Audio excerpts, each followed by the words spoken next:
I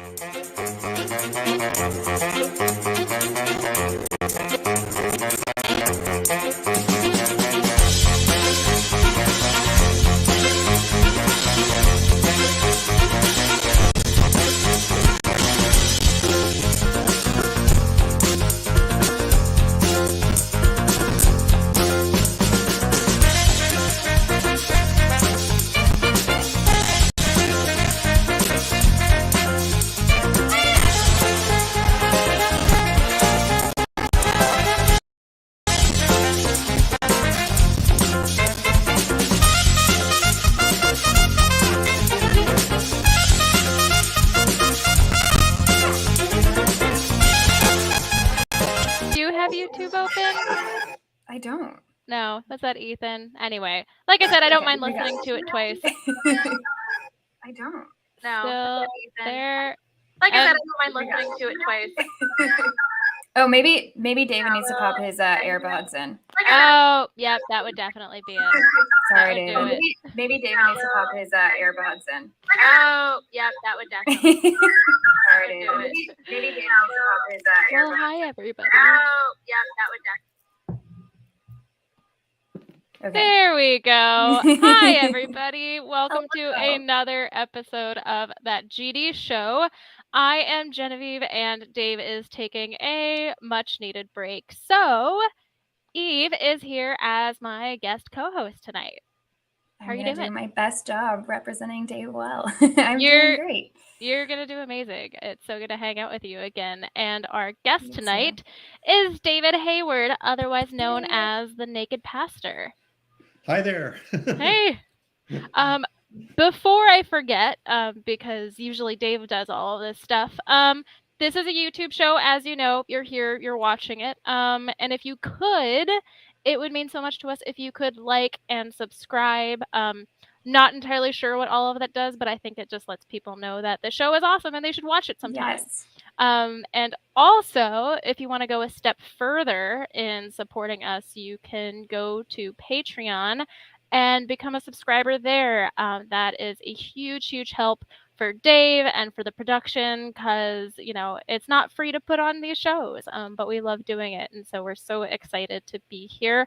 And lastly, this is a call-in show. So if you have any questions for me or Eve or David, you can call that number that's right there on the screen. It's 217-375-9933. Okay. I think I have my necessary announcements out of the way, so let's hop to it. So David, you were a pastor before you became the Naked Pastor. I am happy to see that you are wearing clothes tonight, but I would love to just sort of hear a bit more about your story and your background and your path to being where you are today. Okay. Thanks for having me on the show. Hello, everybody. Actually, they overlapped. So I was a pastor for quite a long time. And then I started nakedpastor.com in 2005. And it was 2010 when I left the ministry. And those two things are probably connected. But I grew up in the church, you know, around the church. And then in my teen years, I dove into the deep end. I was all in with, you know, born again and youth group and, you know, Pentecostal church, Baptist church, you name it. I went to a Pentecostal Bible college. That's where I met my wife, Lisa, and went to an evangelical seminary and got my master's, and then went and got another master's in ministry and got ordained as a Presbyterian minister. Long story short, I ended up a vineyard pastor, and that's where I finished out my ministry in 2010 is when I left. So 2005, I started nakedpastor.com and I started cartooning and things like that. And nobody cared at first. But then as things got more and more popular or infamous, however you want to look at it, it sort of got me in trouble. So I left the ministry in 2010 and decided to make a go of Naked Pastor full time, see if it worked, and it did. So that's what I'm doing now. Love That's that. awesome. That That's is so super awesome. And I love too, Eve, your story backstage about sharing some of his cartoons. Yeah. When I first, deconstructed, really, I had already deconverted, but I wasn't publicly speaking on it. And I found that was a really good way to soft launch my change in faith, was by reposting Naked Pastor's comics, your art. And it was, it definitely triggered some people when I did that. But it was a really great way for me to communicate what I was feeling. I hadn't quite been able to put words to it yet, but you so brilliantly used art to very simply say really complicated things. Thank you. It's my fault. Thank you. Yeah, and I definitely want to get a bit more into your cartoons and sort of where you are now. But before we get all the way over there, I do have to ask, because it's such a huge transition to go from, being a pastor to making these cartoons about, a topic that a lot of people don't joke about, especially if they're in the ministry. So what was that like deconstruction process like for you? What was, how did you go from being all in, completely devout, Pentecostal, whole 9 yards to, maybe this isn't for me? Well, actually, my deconstruction began way back on my graduation day from seminary. I just came to the conclusion that the Bible wasn't inspired, and I was about ready to walk down the aisle to receive my degree, and I was freaking out. Inside, it was because that for me was the sort of foundation of all my beliefs, was the Bible. So if the Bible was in question, then everything was in question, and it was a cataclysmic moment for me. And my wife actually had to sort of grab me and say, you need to go get your degree, and I was just freaking out. But nevertheless, I kept going, and for me, I compared to it like a slow glacial melt, where it was kind of like a corrupt code was inserted into my faith, and it just eroded over time, a long time, decades actually. And it until in 2009 or so, it sort of congealed into where I am now. And that's what basically prompted me to walk away from the ministry. So, and as a result, the church. So I know some people whose deconstruction is overnight. They just walk away. Some people it's weeks or months or maybe a couple of years. Mine, I don't know. It took me a long time for that to take place. So yeah. Did you? Oh, you go ahead, Genevieve. No, please. Do you feel like you lost a lot through that process, or because it was a more gradual shift, did it feel like you kind of eased into it better? No, so we were never faithful to any one denomination as a family growing up. So I never felt like I was Anglican, like I was baptized as a baby, or Baptist or Pentecostal or whatever, Presbyterian. I felt free to gravitate wherever I felt free and comfortable. So I found myself gravitating towards churches that I felt I had the freedom to grow and be who I was. I never felt like I was preaching from the top down. I always felt like I was that we were walking together, kind of thing. So I felt free to explore, my beliefs and question them and everything. It wasn't until I left the ministry in 2010 in the church when the grenade blew up. That's when my life went to shit. Oh, is that okay? Yes, you can totally curse on here. That's totally fine. So that's when it really blew up in my life, because I was able to navigate my deconstruction while in the ministry. And it was pretty good until it wasn't, until you crossed a certain line. Yeah, that's right. Yeah. I didn't know there was a line until I crossed it, but yeah. And thank you, Greg Markowski. I see your super chat there. Thanks, Genevieve, even David, for holding down the fort. That's Greg awesome. I like that he has a price tag too. So yeah, it's incredible. Your super chats also go a super long way to supporting this channel, so we always really appreciate that. And I always will try to read them out loud if I catch them. So Cool. I will definitely be keeping eyes out for that. Yeah.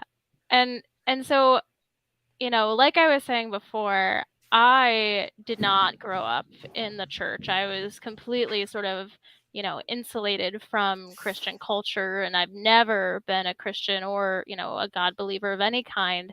And one of the things that stuck out to me when I moved to the Bible Belt and was suddenly sort of surrounded by this whole world where I kind of looked like the odd one out because I didn't go to a church, or I didn't believe in God, or I did believe in evolution. It was definitely shocking. And I feel like you having that freedom to, feel like you could explore these ideas isn't always the most common, situation that many people find themselves in. No.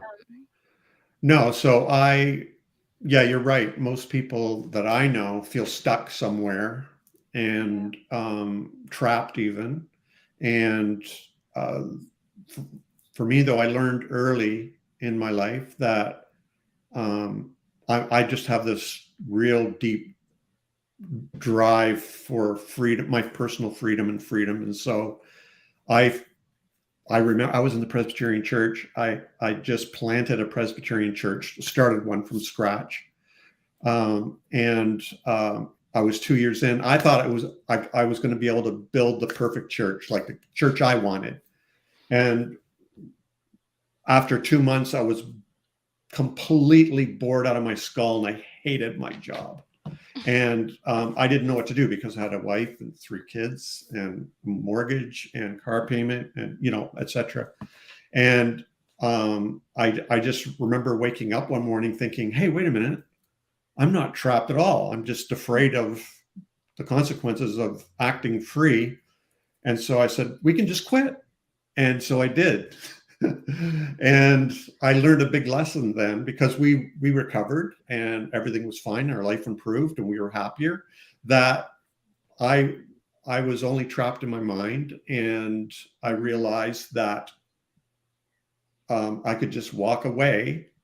Takes courage, sure. You're taking risks, yeah, absolutely. But I faced the consequences of doing what I did, and our life improved. So I know a lot of people who are kind of stuck there, and they are afraid of making that step because they do know the cost. Many of us know, maybe many listeners know right now, that the cost to living free and doing what they want to do and believing what they want to believe is very, very high. And so you have to count the cost. Do you want to pay that or not? Right. So that's what I discovered was walk away from situations where you feel trapped. Yeah. And I feel like that just is such an important lesson for pretty much anybody in any situation, regardless of, whether they're talking about your faith or not.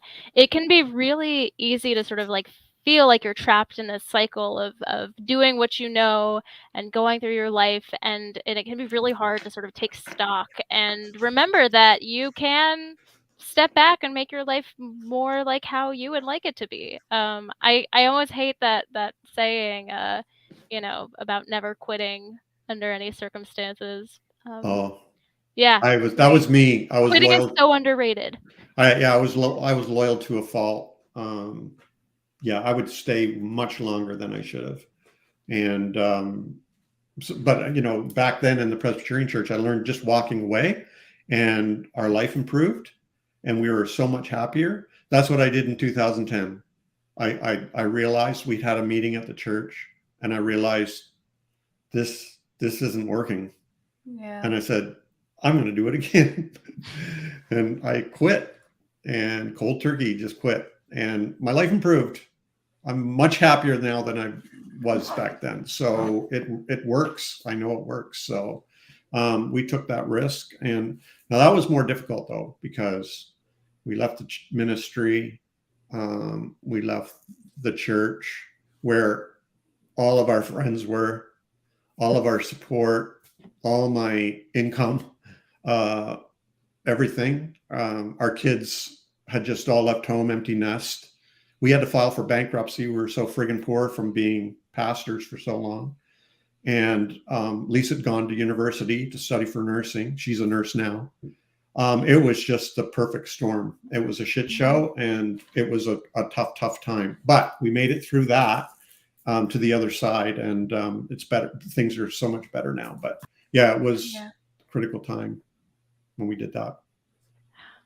Gosh, that's really rough. I love in your work that the main message I always hear, especially in your TikToks and your videos and stuff, is you talk about not holding on to anything and being able to question everything and not setting a limit on where you go in your deconstruction process and just in your life deconstruction process. And it sounds like it's because you took those risks yourself and you saw you're speaking from a place of where you know what it's like to take the scariest steps forward. Yeah. And I really admire that. Yeah, I really do encourage people not to set a goal. I know a lot of people, when they're starting to deconstruct, was, okay, but I'm not going to stop believing in God, and Jesus is still my boyfriend, and, etc. And I still believe in the church or whatever. And I'm like, no, you can't. You got to, really, I don't say, no, you can't. I say, well, okay, go ahead, but you're going to come back around to it. yeah, it's going to come up. And so don't set a goal. I don't have any vision for where any person should end up in their deconstruction. Some people end up being better believers or better agnostics or become great atheists or whatever. It doesn't matter to me. What matters to me is that they made their own choice. There's autonomy and sovereignty and self-determination and direction. That to me is what's most important. Wherever you end up, to me, is immaterial. And but it's you exercising your own freedom to be independent. That to me is what counts and what matters.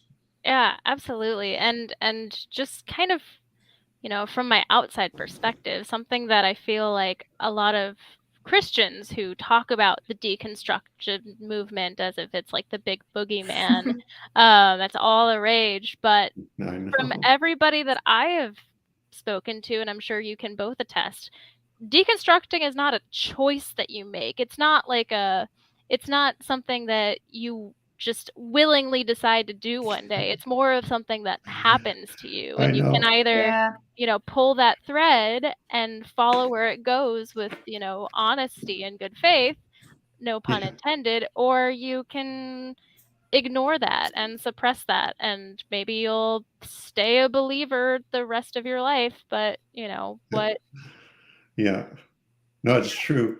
Remember that tweet you did a while ago, Eve, where you said, if I wanted to sleep around, I wouldn't have deconstructed. I would have been an evangelical pastor. Right. If I wanted to sleep around with zero consequences. Yeah. Yeah, exactly. And, it's just funny. Like, people honestly think somebody wakes up in the morning and says, I want to sleep around. Honey, I'm going to deconstruct now. That doesn't make like, what? Yeah. Yeah, no, it's not a choice. I mean, people who deconstruct, everybody I know and everybody I observe, everybody I talk to about it's like the plague to them. It's starting out anyway, and it's not a welcomed thing in their life at all. And it's horrifying. And so these people who are talking about deconstruction in pejorative ways really don't understand what they're talking about. Like other things. Yeah, I was going to say, I wish that were a rare phenomenon, but it's incredible how many times I see various apologists or people sort of speaking on Christians or on ex-Christian subjects, and they just get everything wrong because there's just this refusal to listen to any sort of non-believer or non-belief adjacent person. It's almost like they think that it's like an infectious disease, and if they actually have a genuine conversation with the people that they're talking about, it might hit them too. Yep. Yeah. Well, I think we're seeing quite a migration away from organized religion, and not just the beliefs of it, but actually the congregating of it, and in churches and so on. And I'm sure they must be freaking out. I think they must be freaking out. Yeah. Because they're not making sense the way they speak about deconstruction and so on. It just doesn't make sense. I think they're panicking, and you know, it's something that they can't control, and it's very, very frustrating. I personally think that if the church and its leaders, but I can't see it happening, to be honest, if they would just calm the fuck down, humble themselves, and just say, okay, is this possible that this is a natural progression along someone's personal spiritual journey, and how can we, you know, support that no matter where they end up, you know? Right. So rather than supporting people up until before adolescence, let's say, in their beliefs, stand with them and support them through the adolescent phase, the rebellious phase, the questioning phase, all that, and not care about where they end up, you know, sort of be hands off. I think the church would be a safer place for people to explore and ask questions. But I really, really have a hard time seeing that happening. It's a tall order. Yeah, Yeah. that definitely is. I know that, you know, Dave has talked extensively about, you know, especially in his book, about his experience in the church. And I know that many people that I know personally who have gone on to become ministers or pastors of their own, they do it because they want to be, you know, the best Christian that they can. They want to be closer to God, but then they get into actually working in the church, and it does kind of become like, you know, once you start doing what you love, you'll never work a day in your life. Well, that's just because you won't love it anymore, because the politics in the church structure and all of the things that sort of go around it can be very draining and kind of take away the magic. Was that at all anything that you witnessed or experienced? Oh, definitely witnessed. But like I said, obviously, I've sort of betrayed myself a little bit when I said, when I started getting bored, I quit. And so I hate being controlled. I hate bossy superiors or arrogant superiors. I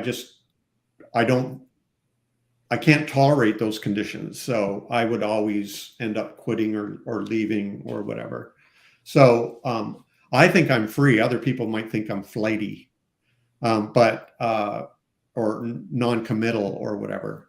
But, you know, I put in a good 30 years into the ministry, and that's after spending a lot of time in the church already as a youth leader and worship leader and, you know, all that stuff. I was very committed. I was all in. And, but it got to the point where I realized that I couldn't be really totally free anymore. And I wasn't willing to sign that dotted line, you know, to stay. For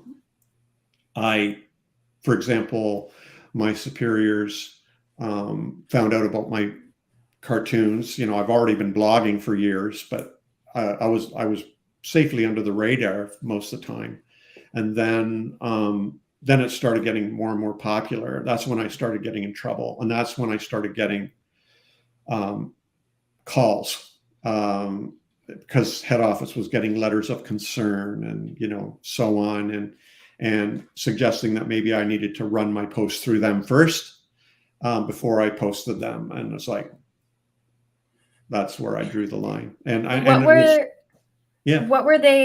was the feedback? What was their critique? What did they not like? What threatened them the most about what you were doing? Because I was, how come everybody has a price tag? Oh, this is a thank you, Cairo, for your super sticker. Thanks, Cairo. So the super chat, that's what they donate to the Oh, channel. wow. Yeah. Oh, wow. Yeah. So Cairo, that's awesome. You're incredible. Thank you for the $50 super sticker. That's the highest so far. So who's going to beat that? No. Yeah. The tithe talk. Got to have the tithe talk. What was your question again? You were going to tell us what was the church's critique against your work? Like, what was threatening them the most about what you were saying? So in 2009, so up to this point, I'd been deconstructing for literally decades. It started with the inspiration of scripture, and it went on and on and on and on and on. Never did I feel like I was lying or was an imposter or pretending or anything, because like I said, I felt like let's explore together and ask together kind of thing. But in 2009, I had a profound kind of moment where I saw the connectedness of all things. And no, it wasn't mushrooms. Everybody asked me if it wasn't some psychedelics or something. No, but it sounds like it, because I did feel it and saw the interconnectedness, the unity, the oneness of all things. And I realized, okay, there's one reality, but there's a million interpretations of it and a million explanations of it, or attempts to explain it. And this includes religions, and this includes Christianity too. And so one reality, millions of interpretations and descriptions and so on. And so I started exploring this, and I'm kind of naive sometimes. I was just sort of sharing this in my journal, in my blog, the interconnectedness of all things. There's just one reality, but there's different ways of describing it and experiencing and apprehending it and articulating it and so on. And I thought it was wonderful to share this insight that I'd had. And no, because Christianity, like most religions, it's quite exclusive. I mean, this is the way you need to believe. Mm-hmm. This is the way you need to think. Our description of reality is the only right one. And of course, I was naively, sort of denying that. Yeah, and makes sense. That is so true. I mean, I have so many friends and family members who are actively very devout Christians, and they're incredible, wonderful people. But even the most progressive Christian theology, for the most part, it does still come down to this idea that, the only way that you're saved is if you accept Jesus Christ, and that's because we are right and all these other religions are wrong. And I feel like that sort of inherently creates this structure where you're going to be judging people around you by whether they're believers or not, or what religion they believe in. Yeah. And it's a hard way to live. Yeah, it's what Chris Hedges calls the fundamentalist mindset. It can be found anywhere in any ideology. And, I've seen it, experienced it, been there, done that. But yeah, so that whole fundamentalist mindset that I experienced in the Baptist Church, Pentecostal Church, the Presbyterian Church, the Vineyard Church, in Agnostics Anonymous and atheist communities, it's everywhere. Yeah. It's everywhere. Yeah. Yeah. I like to remind people in our community that, being an atheist or not believing in God doesn't inherently make you a better, smarter person than somebody who is still religious or has a belief in a God. Its beliefs are not choices. We can all recognize that for the most part, just like we can recognize deconstructing is not a choice. Mm-hmm. Mm-hmm. So I'm curious, when did you start cartooning? And has that always sort of been a hobby of yours? Well, I don't ever remember not drawing. So I watched my dad as I was growing up. He was a painter, but he would paint landscapes with oil paint on board. And I watched him. And so I would just start drawing, and I drew animals and cars and, whatever. And so I never remember not drawing. But when I was in the ministry, I started nakedpastor.com. I was writing and sharing some of my paintings and stuff, because I do paintings as well. And then one day I thought, I love a good cartoon. There was this one cartoonist I'd follow, and he tried to draw a cartoon every day, and he thought, I'm going to draw a cartoon every day, just see what happens. And I thought I might last a couple of weeks, maybe a month. And here I am, how many years later? 17 years later, and I'm still drawing a cartoon nearly every day. And but the reason I kept going is because they worked. I mean, I you know, I love the speed and the effectiveness of one frame cartoon with few words as possible to convey an emotion or a feeling or a thought. And I was just kind of struck by how my cartoons, like you can read 1,000, they say a picture's worth 1,000 words. And I agree. And, you know, you can read 1,000-word blog post and you can disagree or, you know, just scroll on past, get bored, whatever. But a cartoon, a split second and you've seen it, you can't unsee it. I love that. And so that's why I kept doing it. And people responded to them and liked them and wanted to buy the original drawing and crazy things like that. So I just kept it up.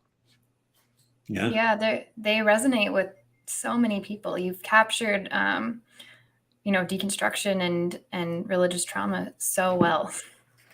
Well, yeah, and that's why I call myself the naked pastor. Actually, is it's me being raw, real, vulnerable, transparent. So I was basically drawing my experience, and so I found out that other people were experiencing the same thing as I was. So that was kind of cool to see that other people were on the same sort of journey as I was.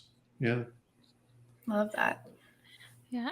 I want to take a second to say thank you, Yay, Gary Booker, Gary! for your $100 super chat. Dave, Bevan, I, and the rest say hello, and thank you, Eve, for subbing. Oh my goodness. Oh, we love you all. Oh gosh. Oh, it's good to see Gary again virtually. Yes. Just your little picture. Gosh. Yeah. That's cool. Oh, that's so cool. I believe we met Gary when we were in Alabama back in February. Together. Yeah, that was super fun.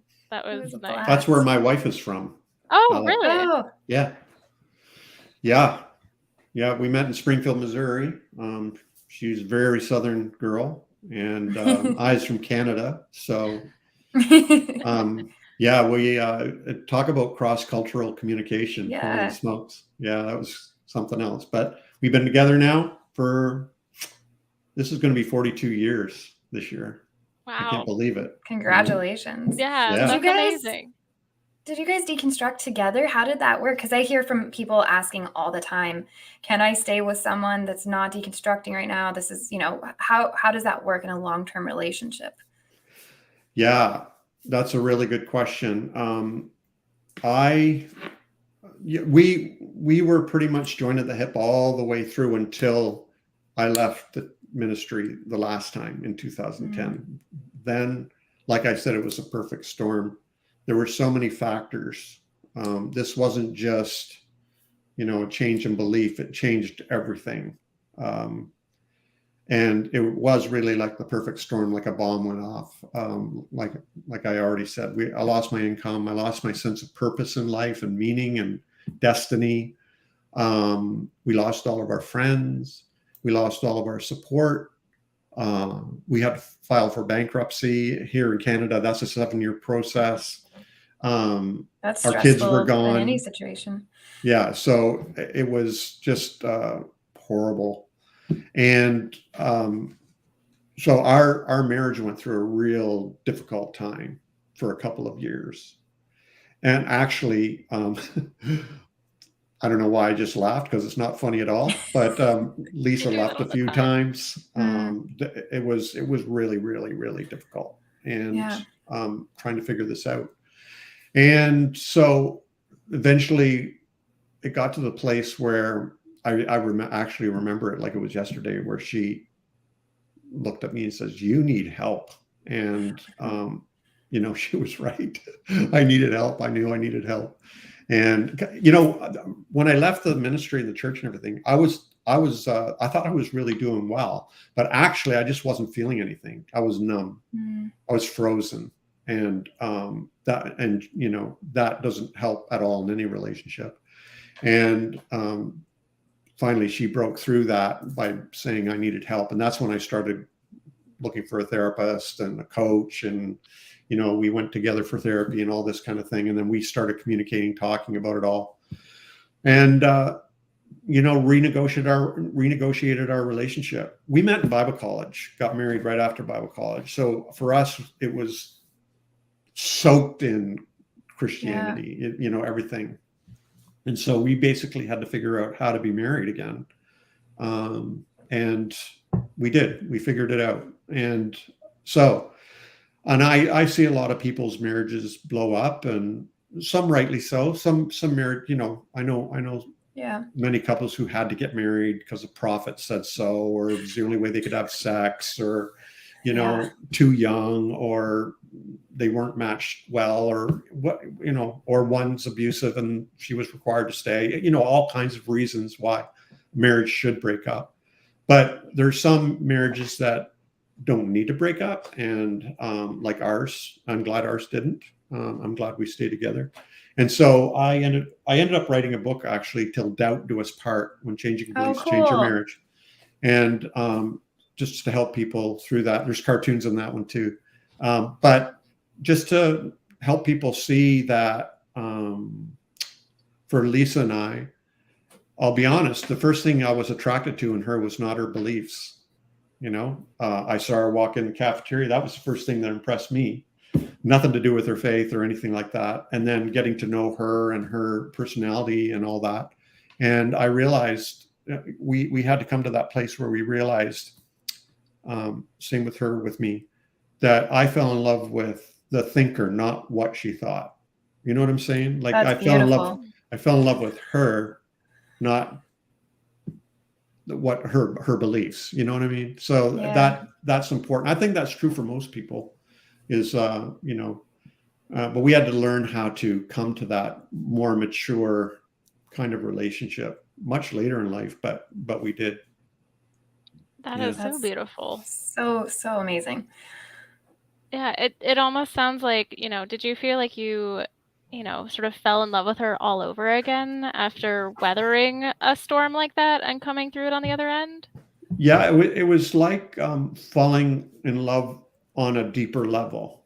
Mm-hmm. It had to be intentional. So, up to that point, we were in the church together. We were on the team, leadership teams together. We were really a team, working all the time together, that we had the same friends, had the same support. We were always at the same meetings. I mean, our lives were really like this. And then when I left the ministry and she went to university to get her nursing degree, and I went to shit and, trying to figure out what to do. It was, we had to really literally sit down and renegotiate how to be married, how to be in a relationship, and what was it we loved about each other and all that. And so there's a lot, it's hard to do that because there's a lot of fear involved, and, a lot of shame, and because we're still, all that sticky religious stuff is still there, and it takes a long time to wash that off. But, eventually we got to the place where we just, Lisa's still Lisa. She's still the Lisa I married when she was 19 years old. I was 21. We're still that person. And the person I fell in love with is still there. That wild, crazy, funny, wise, humble, quiet, person. That's still her. And I'm still the same person I was then. But we had to get to that sort of root. We had to dig down through all the accretions over the years, and let go of some assumptions, and really intentionally decide this is who I love, and we did it. But it took time, and it took help, and it took a lot of talking. Yeah. Which, on that note, Chad Harris, thank you so much for your super chat. Shout out to all the Alabamans who believe in therapy. There are dozens of us. That's great. Yeah. I mean, I think that therapy is for everybody. I think that Yep. everybody should have a therapist in their life that they can talk to just to sort of take stock of where they're at and how they're feeling. But I can't imagine going through, the change of beliefs, the walking away, the losing your income and, your wife potentially back and forth, in that time and all of your friends and not having a good therapist. Mhm. Were you fairly open to therapy from the get-go? Because I know a lot of people, a lot of men in particular, can have a really hard time with, wrapping their mind around going to a therapist in the first place. Yeah, I'm not one of those guys. I believe in therapy, Yes. totally. And I remember going for clinical pastoral education so many years ago and getting acquainted with depth psychology and Carl Jung and all this stuff, which I really appreciate, the whole dream stuff and archetype and all this kind of thing. So I've always had a appreciation for that side, and I've gone for therapy now and then for different reasons. But this time it was kind of urgent, and I really did need to talk to somebody because I was frozen solid and I wasn't feeling anything. I was in trouble, and as a result, our relationship was in trouble. But you're right, though. The kind of culture I grew up in was psychiatry, psychology, anything to do with the mind, even, or prescription drugs or anything like that was of the devil. Like that's the kind of culture I grew up in. And that if you took that stuff, you were giving in and weak and so on, or falling to the world, or I don't know, all that bullshit. And and this is another weird thing too. Remember, I'd left the ministry in 2010 and the church at the same time because of reasons. So I was out of the church now. And that was a weird feeling because when I was a pastor in the church, I was always being observed, and I never felt like I was being watched. But after I left the ministry, I realized nobody cares what I do. Like really, like I'm no longer in that fishbowl. It was a really strange feeling for me that I could do whatever I wanted, and it wouldn't have the same kind of ramifications as when I was a pastor. And so that was all that kind of stuff was thrown into the mix too.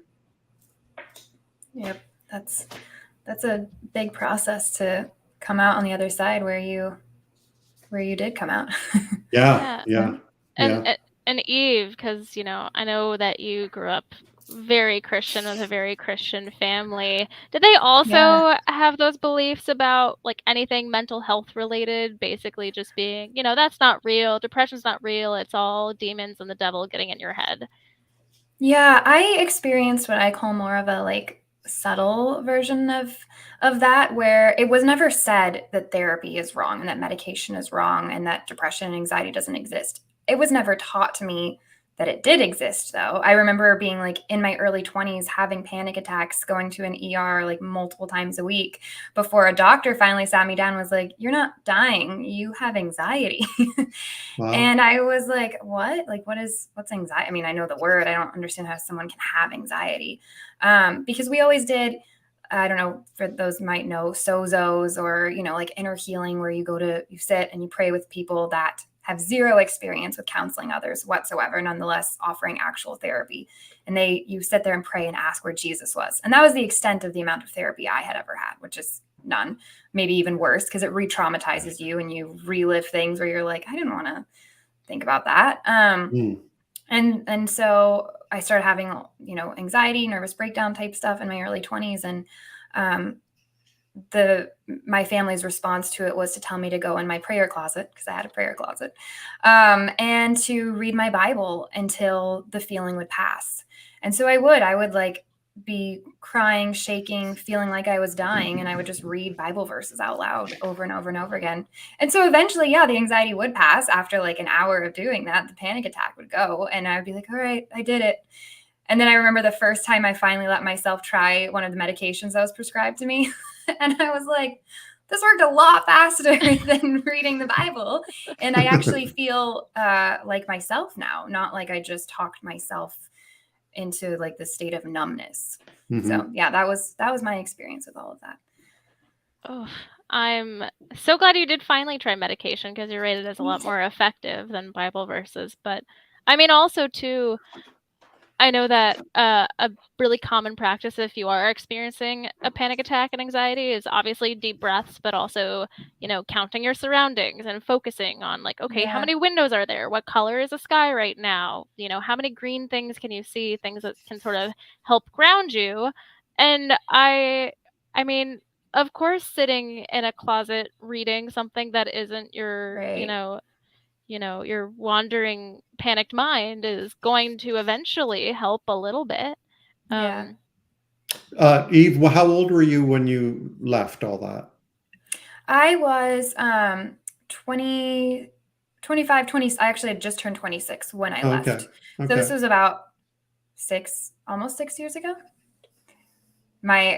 Getting my math right and my timeline right, it's always hard for me, but right around there. Yeah. So you were experiencing those panic attacks and everything when you were in your early 20s, and That was then in my early 20s, yeah. And then wow. I discovered, medication and meditation. I kind of deconstructed just enough to where I was allowed to bring that into my Christian practice. And just learning how to be a little bit more present. I didn't even know to call it that, because I feel like a lot of evangelical Christianity was anti-presence. It was all about Mhm. focusing on the past and the Bible, or the future, the kingdom, and what Mhm. we needed to be doing. It was all about doing and not about being at all. So Mhm. once I learned to get out of that, my deconstruction took off further from there, just because I got better life skills and I was able to function enough to ask questions. Because I Mhm. feel like you have to, it's almost hard to really go that far in your deconstruction until you're in a better mental health state, really. Because it's a lot to bear. Mhm. I don't know if that was your experience, but Like I said, mine was so gradual; it was almost imperceptible, really. I felt like I had 1,000 puzzle pieces, and it just didn't make a picture.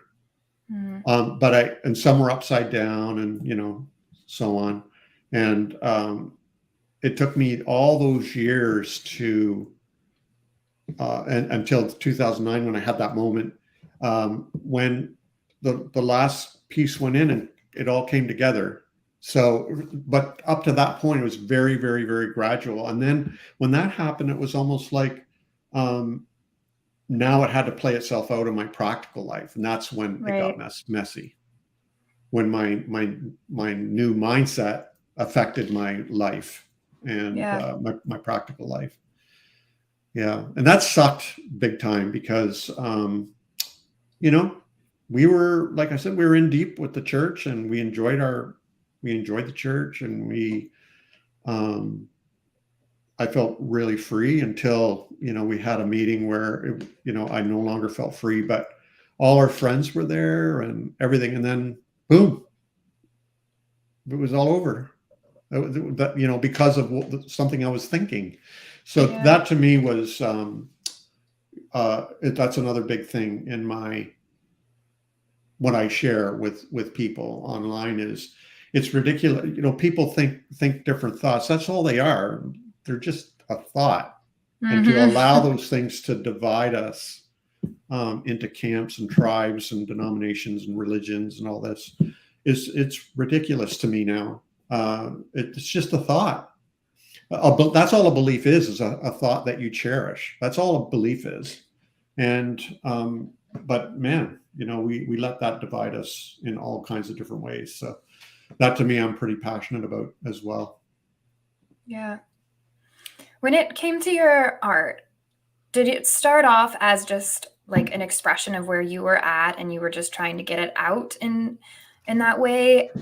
Or were Mhm. you intentionally trying to help give people a tool, like you, whether intentionally or not, you did? How did it start? What was your main goal? And then has it stayed that way now? No, I draw what I want to draw. So I'm never thinking. I don't ever think, how will I draw to like sell this, or how will I draw to help that person or these people or whatever. I draw what I want to draw. So for me, it's pretty autobiographical, I guess, in many ways. But I think there's two arms to my cartoons. One is I want to, I'm encouraging people who are trying to figure out how to live free, how to be free. So that could be, beliefs wise, or from the church, or in relationships, or, whatever. And then the other arm would be where I challenge ideas and people and structures that oppose that or try to prevent that. So, on the one hand, my cartoons will be encouraging for people who want to be free. And the other hand, it pisses people off who are trying to control people. Right. So, that's why I go after things like spiritual abuse, or, totalitarian leadership, or, all those kinds of things. I challenge that stuff because it's trying to prevent freedom. Yeah, I think it's been very effective. Yeah. Well, I know I'm encouraging people, and I know I'm pissing people off, because I hear from both every day. Yeah. And that's actually, what I was about to ask, because it seems like, when you started your blog and doing some comics and releasing things, of course, the feedback from your church, getting you in trouble and saying, don't do that. That's pretty shitty feedback. And of course, filing for bankruptcy and everything that happened after that, that's just, a total catastrophe. But then you were able to turn this into a full-time gig. And I wonder, like, when was there a time when you realized, like, oh, this is really going to be it? Like, this is moving forward. It's reaching people. I'm getting this feedback, and you could, to where you are now, where you've got another book coming out. Yeah. Well, I don't know. It's like, I'm an artist, so I'm very familiar with struggling artists or starving artists. Like I've totally been there.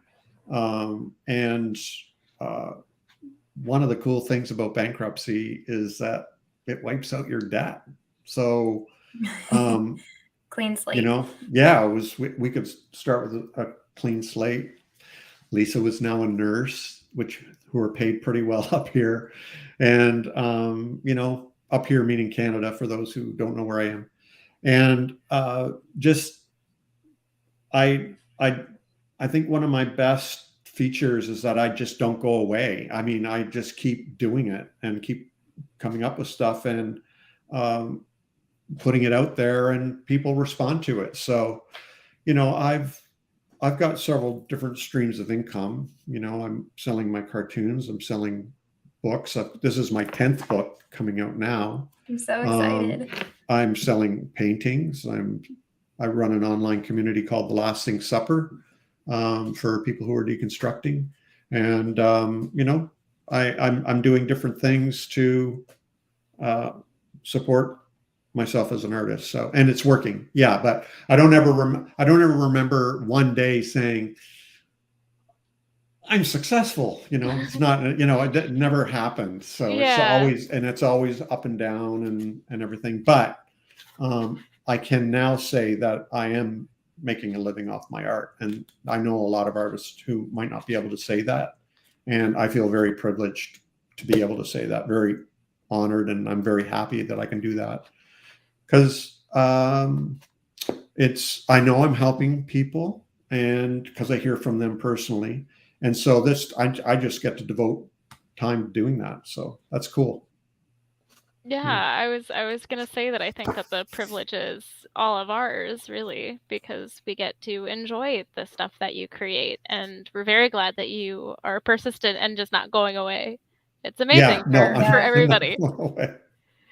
Yeah, you've been very constant, and it's comforting anytime I see your work because it's been there throughout all of it. I related to it before I deconverted, and I still That's relate to it. cool. That's So cool. I love it. Because we just met, Eve, like this year. I know, but Yeah. I've secretly been following you for forever. So Yeah, that's cool. That's really cool. How can we get your new book? When does that come out? It's coming out on July 19th, but if you go to nakedpastor.com, you can pre-order it. And that would be really cool nice. if you did that. Yeah. What I love about this, there it is and that's Jesus teaching how to flip tables. So amazing. I should make something clear, maybe. Some people assume, like many people don't, some people might not realize that, for example, I might not believe in the historical Jesus that the Gospels portray. Okay. But I will draw pictures of him to communicate an idea. Yeah. Right? I am not preaching that you need to believe in Jesus here. What I'm doing is I'm taking a story, which I believe is largely mythological, to convey some kind of meaning to people who are in the deconstruction process and who would get it, that they would get this, right? So that's a little bit of a disclaimer. But, you know, because I've been cartooning since 2005, cartoon nearly every day, I have thousands in my arsenal. So the publisher, Broadleaf Books, approached me and asked me if I would publish a book with them. And so we bat back and forth what to do. And we decided on, well, why not a best ofs? Because I've been doing this for so long. I thought, well, that would be really cool. And then the work started choosing 110 of the best cartoons, because there's 15 in here that nobody's ever seen before. There's cool. Never before seen. But so they wanted 125. And so I needed to come up with 110 of my best. And that took a long time and it was painful. But these are like my best ofs, according to me, according to you, according to the publisher. And what I love about it, it's going to be a hardcover and it's $19. I love it because you can leave it. You can accidentally leave it at your parents' house.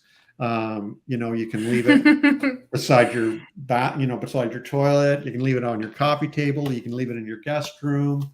You know, it's going to be a cool little like gift book. And that's brilliant. It's just the pictures. There's an introduction, but there's no text, just the cartoons. So yeah, I love it. It's going to be fun to see how well this does. So I love that you do have Jesus on the cover, because I feel like that broadens widely the amount of people that would be willing to pick it up and be challenged by some of it. You managed to not alienate an entire people group by not wanting to use images that are still religious, you know? Well, it's kind of sneaky though. But I love it. No, it's, and I think that's why believers, anywhere from believers to atheists, love my work, is because it sort of is understood by both. Now, maybe, I don't know about you, Genevieve, who you've never grown up in the church or anything. Maybe some of this might not mean the same to you, but a lot of atheists I know used to be believers, right? So they would totally resonate with a lot of this stuff. But anyway, yeah, I'm excited to see how it does. Yeah, I'm excited. Where's the Bible Belt for you, by the way, Genevieve? Oh, so I lived in North Carolina for about 5 years, until 2020, when I moved back up to Maryland, where I was living before that. But originally I was from San Francisco. So, you know, every single church that we had in town, you know, they all had rainbow flags and were always very progressive. It was very weird to go somewhere where people thought things like homosexuality was a sin. And sort of all the things that go along with that. Yeah. Yeah. And I think a good, something that I do appreciate about a lot of the Christians that I have in my life is that they can laugh about their faith to a degree. I see lots of really funny Jesus bumper stickers or coffee mugs and things like that. And it's nice that they can get a kick out of it. And I'm glad that there are Christians that can see your art and appreciate it as well, probably from that perspective. Yeah, what's the feedback from the people who see your art and are very angry about it? I'm I so get curious. so many. I get so many, and some of them are funny enough that I put them into I make a meme out of them. But just and then some of them are just funny, and then a lot of them are poorly spelled words or bad grammar, and I'll just get a laugh out of them. Some of them are scary, like you wouldn't want to meet this person in person, and most of it's just heresy. I get called a heretic a lot. That I'm going to go to hell. Some people take pleasure in imagining the flesh melting off my bones forever. Lovely stuff like that. And but it's for a while at first that was upsetting, but now it's just it doesn't bother me as much. I guess I've got a thicker skin and I'm used to it. I've learned the skill of deleting and blocking people if they're just keep on coming like that. Like my favorite thing to do is block. Yeah, the gift of blocking. Like, would you let this person in your life in real life? No way. Well, then why do you let them in your life online? Like, just treat people the same way online as you would in real life. So, see ya, not having anything to do with you. So that's a totally legitimate way of, expressing self-care. And I do that, but also because I don't like people being mean to other people in my Instagram account. And if they, come across as misogynist or racist or homophobic or Islamophobic or whatever, I'll just delete. And if they try again, I'll block them. Simple as that. Yep. And it makes it feel like a somewhat safer place. So, but yeah, some of the comments I get are really kind of scary and upsetting. And some people kind of freak me out the way they talk. And but the way I deal with it is, like I said, I delete and block. I don't have any misgivings about that at all. Do you, Eve? Do you do that? Oh yeah, I love blocking people. I mean, sometimes I will like if I, for whatever reason, feel like letting someone just run amok in the comments and hang out. I'll let them, because I sometimes feel like, for whatever reason, I feel like they're getting something anyways, even if they're not showing it then, that it might be like a little seed planted that there's a reason they're so engaged and so angry in the comments. So if it's not going too far, I'll let them hang around. Yeah, I'm the same. But yeah, I mean, I think it's pretty easy to tell when people are being genuine, even if that's genuinely hateful, and when they're just like trying to cause problems and trying to be contrary. And then it's like, bye, you don't even have interest in bringing your real self here. So whether I agree with that real self or not. So yeah, I feel the same. And that way, yeah, it doesn't bother. I don't care. I don't take it personally. It's more, it shows about what's going on with them, not anything about me. Yeah, exactly. Yeah. Yeah, Genevieve gets all that too.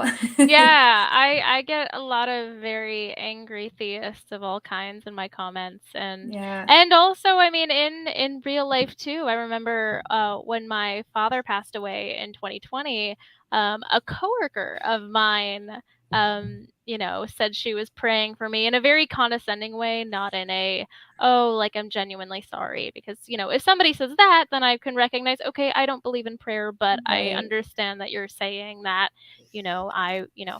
I can't do anything about it, but I'm thinking of you and I'm sorry. So that's fine. Yeah. She did not mean it like that. And, you know, when I asked her to not do that, she told me that my dad was burning in hell.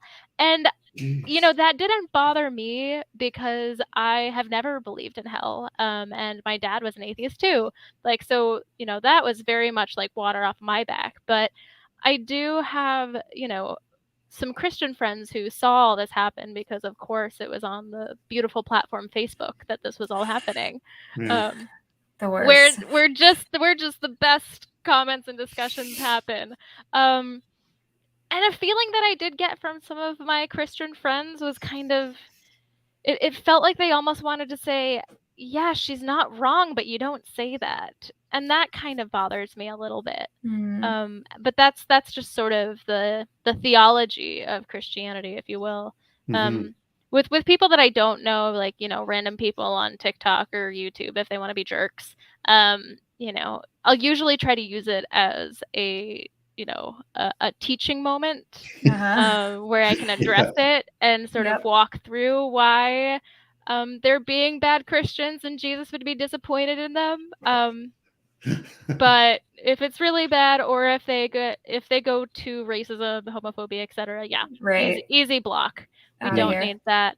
And thank you, Asexual Atheist, for your $4.99 super chat. I read that the word heretic comes from Greek. It means free thinker. Nice. Yeah, I like that. That's right. It basically means thinking outside of the orthodox beliefs. And yeah. And I love being called a heretic. Yes, I love heresy. And Anton, thank you so much too for your super sticker. Y'all are amazing. I love the people who watch this show. That's awesome. It's funny how you know, heretic, it kind of reminds me about how in, you know, in the book of Genesis, it's interesting that, you know, the you know, egregious sin that they committed was eating from the tree of knowledge. And even before I moved to the Bible Belt, I always thought that was just very poetic, because it seems like at large a lot of Christian culture really does not encourage that free thinking. You know, moving to the Bible Belt for me was the first time that I experienced a type of Christianity that actually dismisses anything that is secular or part of the secular world, including science, including all of these things that I completely took for granted, which was just crazy. But I did also have a question for you both that I totally got sidetracked from. You know, I don't get bothered when people tell me I'm going to hell, this, that, and the other. But I do understand for a lot of people who have recently shed their religious beliefs, that can, in and of itself, can be very triggering, because a lot of times the last belief to go for a lot of people is that, what if I'm wrong? What if there is a hell? What if, you know, it's those scary what ifs. Did you have any of those lingering after your decades of deconstruction? Eve, you go first. You know, for me, once I honestly feel like I relate so much to how David described his deconstruction. It was like a slow burn, and then all of a sudden overnight, because once I realized I didn't believe anymore, it was, you know, it was over. And so I didn't, you know, hell, all of that was gone. And I think I never wanted to believe that that was real. So I was pretty, you know, happy to let go of that belief, like very happy to acknowledge that I did not think there was hell. So I don't feel triggered when I see those things at all, especially not from strangers. When I have strangers in my comments and stuff telling me, which that is the number one thing I get, is people that are excited at the idea of me going to hell. It makes me irritated that people believe that way and that people are that cruel. So that's, you know, the worst emotion. And then when I know that there's family members or friends that think I'm going to hell, that makes me sad, because it shows that they have more loyalty to a God that would send me to hell than they do loyalty to me. Like, if I thought there was some deity out there that wanted to destroy them and I knew their character and their heart, I would fight that deity with them. You know, I would not, even if I believed in it, I would have to fight against it. So I don't know. I think it mostly just makes me sad. That's my experience. But no, I don't. I mean, people leaving that mostly makes me laugh. It's like threatening me with I don't know, even it's like threatening me with nothing because I don't think it is a thing. But yeah, what about you, David? I do remember when I left the ministry the last time, when I said I quit. Lisa was at work and on a night shift, and I texted her. I said, I'm finished. Or no, I said, I'm done. And then she texted back, me too. And I remember lying on my bed in the dark and thinking, what have I done? Like, because I was committed now.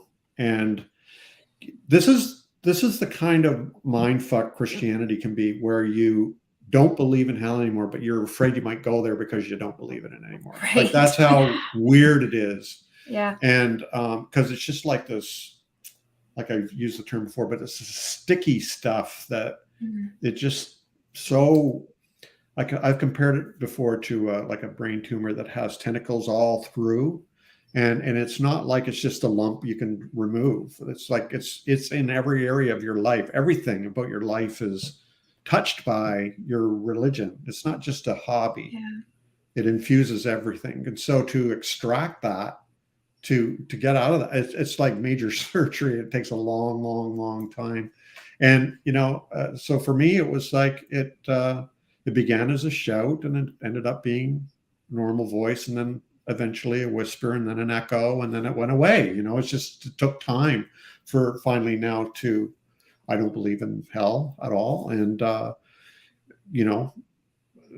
that to me, it doesn't touch me anymore. But there was a time when there was a sensitivity to that stuff. It's the same weird thing with years after I left the church, because I was also a worship leader, Eve. And I never picked up I packed my guitar away, and I'm just now trying to pull it back out again.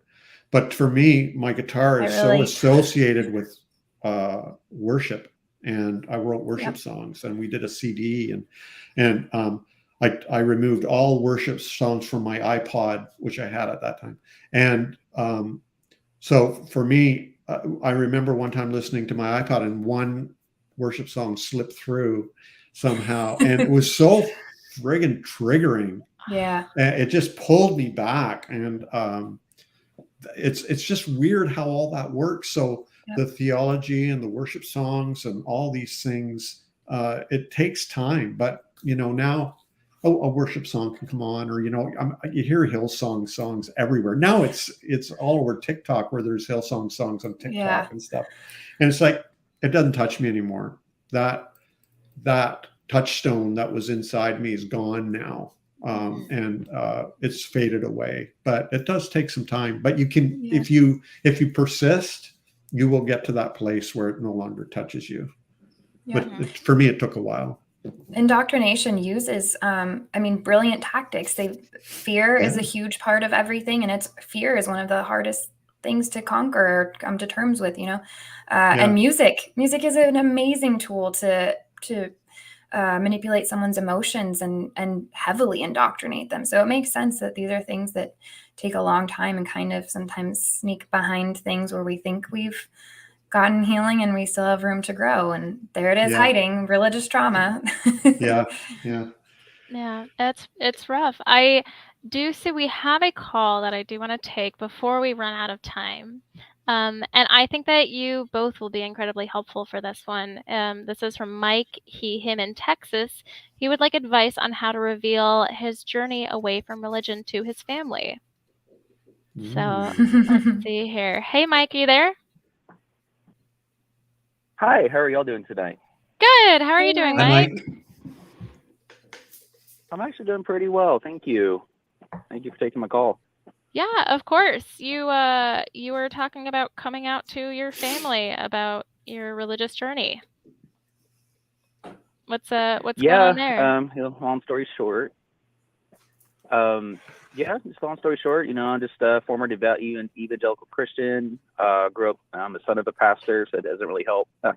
Grew up in the Bible Belt, and, for me, I took my faith very seriously. And, my friends called me preacher man going up, and, I wanted to go into the ministry. And then once I got out of high school and everything, I've always had doubts about the faith, like intellectual doubts. Like just certain things I just couldn't put together. And, long story short, I pursued those doubts and started watching debates, read books, and, studied science and philosophy and history and theology. And I just came to the painful conclusion that it isn't true to me.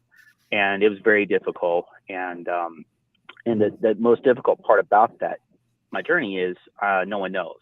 My family's still very strong about evangelical Christians, and they really don't know that I've deconverted, and I've been deconverted probably for a couple of years now. But I just wanted to be honest with them, maybe kind of shed the truth a little bit here and there. But I just wanted to hear y'all's insights on that, and coming out to my family who are devout evangelical Christians. So I wonder what y'all's thoughts are. Thanks for sharing all of that with us. Yeah, I will let the two ex-Christians here chime in first, their thoughts and their experience firsthand. Do you want to go first, Steve, or what? Sure. I'll be short. First of all, your story sounds almost identical to mine. I was a pastor's kid. My parents are still prominent evangelical leaders. They have a big ministry. So I feel you on all of that. And I understand the pain of wanting to be known for your authentic self. Because my advice to people is always like, you don't have to tell people what your beliefs are. I don't think that that's necessary for everyone. For some people, it's way better to not have that be a part of their family dynamics. But you sound like me, where you really just have to put it all out there. And for me, the way I did that is I wrote an email and I just said, here's where I'm at. And I need you to decide whether you're gonna stay in my life and fight for a relationship with me despite our differences, or if you can't handle this, which is also fine, but I need to be fully known. And that's how I did it, and it worked. And now I still go through times where I have to have limited contact with family or no contact with some of them. I have a therapist helping me walk through all of that, but they know where I stand. They know who I am, and that was important to me. And I feel a lot better because of it, even when it's, had a negative effect on my relationships, because for me, I need them to be real and deep or full of boundaries. And at least they know who I really am.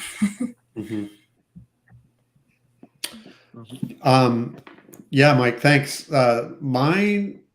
My tactic was to quit the ministry. So that was a big clue. Something was amiss.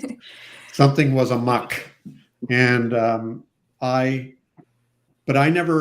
never really sat down with them and came out and explained myself in one sitting, because I knew that it just wouldn't compute. And so my strategy was I kind of went by that don't cast your pearls before swine kind of thing. I'm not comparing my family to swine. What I'm saying is I didn't feel like I didn't necessarily owe them an explanation. And secondly, I didn't feel that they would appreciate what I was going through, all at once. So there were moments, though, when my family would say something, and if I felt it was as Genevieve said, a teaching moment where I felt it was genuine curiosity, and that I could share where I was on that thing, then I would. And there were other times when I initiated, where I would ask my dad outright something, and we would have a very short discussion. But it was all on kind of like my terms. Like I wasn't willing to be preached to or shamed or guilted or anything like that. And so that was my strategy. I quit the ministry. That was a huge signal. And then I just took moments to explain myself if I felt they were receptive to it. I admire Eve being able to do that in one sitting with one email and put it all out there. But I don't think that would have worked in my situation. So I think you have to discern what's going to work for you and with your family. Some people don't care about staying in a relationship with their family. But if you do care about staying in a relationship with your family, I would discern which way you'd want to go to ensure that would happen. Yeah. Mm-hmm. And Mike, you are out of the house now. You're not living with the evangelical family that you're worried about, are you? Not at the moment, no. Okay. No. I live close to them, but. Mm-hmm. Yeah, I will say that when I've given advice and talked people through this situation before, that's sort of kind of a big caveat is because, if you are ever, financially dependent on these people and that, telling them could have very real world consequences to your safety or your well-being or your housing status, etc., then, as good as it does feel to be honest and truthful to yourself and have that be known, it is not always necessarily worth putting yourself through that trauma on top of it if it can be avoided. Yeah, be but safe. Yeah, I'm glad that you're not in that situation. And I'm just going to echo kind of, what David said there at the end, which is that it really is sort of dependent on your family and who they are outside of their religious beliefs, which kind of colors the way that they might treat you otherwise. Right. There's plenty who can say, oh, I'm so sad that you're not a Christian anymore, but I still love you. And then there are those for whom it's a complete deal breaker. And I think that before you decide how you're going to approach it, it's also important to take stock of what is your goal at the end of this conversation and what are the reasonable outcomes that you could be expected, best and worst case scenario. Just be prepared. It's not going to be easy, but if it's something that really matters to you, then I think that you should do it and just, think it through and be okay with whatever comes next. So yeah, that's good. I hope that was helpful, and thank you so much for calling. I really appreciate it. We have just a little under 10 minutes left in the show. We've got a sharp cutoff at 8:30 Eastern time, but we do have one more call to come up. So I'm going to let you go and take our next call really quick. Thanks, Mike. Thank you. All the best. Thank you. And our next call needs no introduction. I am just going to open up the lines. Hi, are you there? Hi, I'm here. Long-time listener, first-time caller. Dave. It's so nice to hear you. Welcome to That GD Show, otherwise Hey, known guys. as your show. How are you doing? Hello, Genevieve and Eve and David. Hey, Dave. How are you? I've been watching the show. I'm on vacation. Hey, David. Hey there. How are you? Listening to the show, watching the show a little bit. And good to have. Thanks for coming on tonight. And you guys, it's been a great conversation. I've been really enjoying what you guys have been talking about. I just wanted to, and I missed the first part because we're in a pretty remote area, but I just wanted to, I know we're short on time, but David, I've seen you talk about deconstruction and your approach to it is interesting to me. And you and I chatted about it a little bit, but I like the way you frame the deconstruction as not a destination, like you have to land somewhere and call yourself something, but it's a journey, it's a process. Talk a couple of minutes about that and what you've said about that.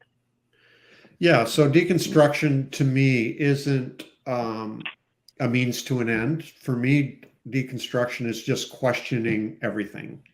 It's questioning your conditioning, questioning societal pressures, questioning cultural assumptions, privileges, entitlements. Everything is questioned. So for me, deconstruction is kind of a way of life that I will always pursue. It's just questioning everything, so that I think it's healthy to always question your conditioning and so on. So yeah, for me, I said this earlier, you might have missed this because it was earlier, that to me, where you end up is immaterial. It doesn't matter to me. What matters to me is that you've chosen your path and your way of being spiritual, which to me is not necessarily supernatural or invoking any divinity or anything.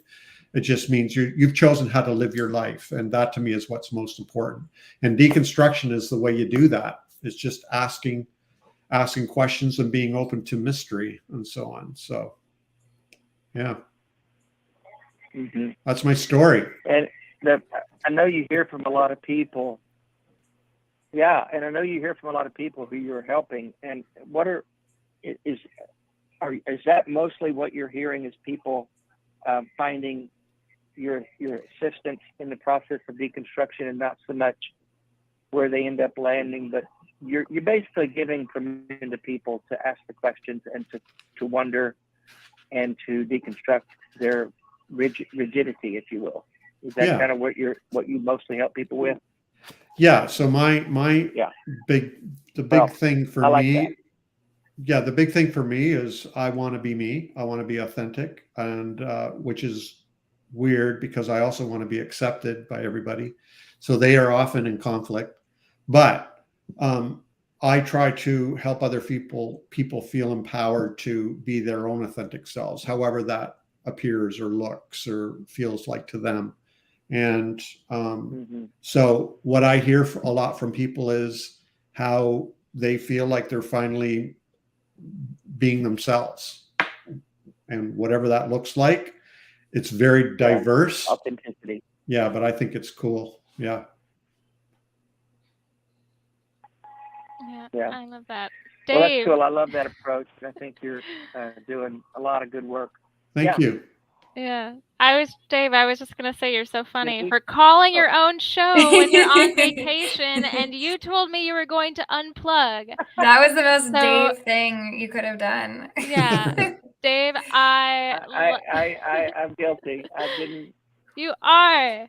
I didn't quite unplug, did I? No, you didn't, but that's okay. I don't blame you. But I will not enable you any longer because we do also have a show to close. So I'm going to let you go. Enjoy your vacation, and I will see you when you get back, okay? You. Love you Thanks, too. Steve. Thanks, Steve, for pinch hitting, and thank you, David. Of course. Everybody, love you, Dave. Bye-bye. Thank you. Oh. That was cool. Yeah. Oh, Dave. Yeah, I'm definitely gonna wring his neck later because he said he was gonna put his phone down. I knew that wasn't gonna happen. That's not how it goes. We do only have a couple minutes left, so I just really quickly wanted to ask you guys, where can people find you if they want to see you after the show? And do you have any parting words of wisdom? You can choose who goes first. You can find me. I'm on TikTok, Twitter, Instagram, and I even have a Facebook page now, which I'm starting to regret. But it's all Eve_was_framed, and you can connect with me basically on all of the places. And that's it. I have no wise words. I'll save those for David. I love your accounts, by the way. Yeah, so I recommend everybody to follow them. It's just awesome. You can find me Naked Pastor everywhere, but I recommend one word, Naked Pastor, not two words, because if you Google Naked Pastor, you're going to see things you can't unsee. I mean, that might be your thing, but it's not mine. But